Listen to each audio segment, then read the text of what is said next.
ভিতরে বান্দার জন্য জানিয়ে দিলেন ইহদিনাস সিরাতাল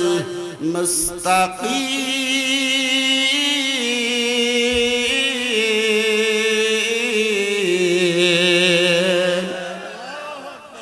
আমার ভাইরা রে,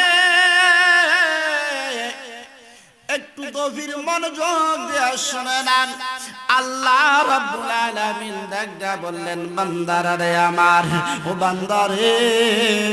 একটু ভালো করে বুঝে নাও, বুঝে নাও। আল্লাহর কোরআনও ডাক দিয়ে বলতেছেন, ও আল্লাহর বান্দারা, ও আখিরি জামানার পয়গম্বরের উম্মতেরা, আল্লাহ রাব্বুল আলামিন আমাকে নাজিল করে দিয়েছেন যাতে তোমরা সহজ পথটা তোমরা মেনে নিতে পারো।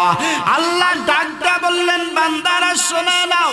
যদি কোনো মানুষ দুনিয়ার জমিনের উপরে ইহদিনাস সিরাতাল মুস্তাকিমের পথ অবলম্বন করে, যদি কোনো মানুষ দুনিয়ার জমিনে ইহদিনাস সিরাতাল মুস্তাকিম মতো নিজের জীবনকে গড়িয়ে নেয়, নিজের জীবনটাকে যদি সেটিং ফিটিং করে নেয়, বাজান রে,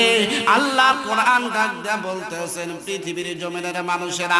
আল্লাহর বান্দারা শুনে নাও, যদি কোনো মানুষ আমি ইহদিনাস সিরাতাল মুস্তাকিমের পথটা অবলম্বন করে, আমি ইহদিনাস সিরাতাল মুস্তাকিমের পথটা অবলম্বন করার কারণে ওই মানুষটার কাছ থেকে অন্যায়ের অভ্যাস থাকলে দূর হয়ে যাবে, ব্যভিচার জুলুম অত্যাচারের অভ্যাস থাকলে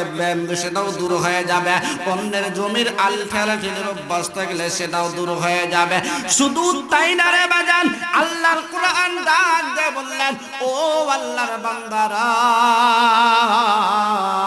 শুনে নাও, শুনে নাও, শুনে নাও, দুনিয়ার জমিনে যদি কোনো মানুষের জেনার মতো যদি খারাপ অভ্যাস থাকে সেটাও দূর হয়ে যাবে। শুধু তাই না, আমার আল্লাহ রাব্বুল আলামিন ডাক দিয়ে বললেন, বান্দারা রে, আমি আল্লাহর কোরআনকে নিজের